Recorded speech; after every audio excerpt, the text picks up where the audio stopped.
छत्तीसगढ़ी गाने देखने के लिए हमारे YouTube चैनल को सब्सक्राइब करें और नए अपडेट्स जानने के लिए बेल आइकन के बटन को क्लिक करें।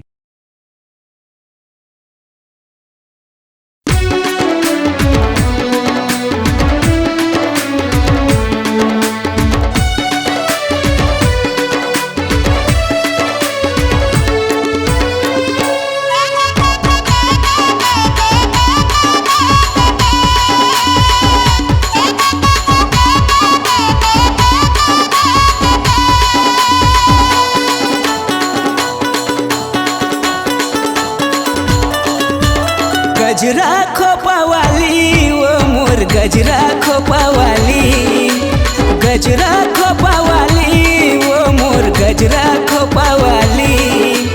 बिंदिया तोर निंदिया लेके दिल होट के लाली, हारे बिंदिया तोर निंदिया लेके दिल होट के लाली। चैन चुराए ओ तोर मीठी बात गजरा खोपा वाली वो मोर गजरा खोपा वाली, गजरा खोपा वाली वो मोर गजरा खोपा वाली।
गजरा खोपा वाली।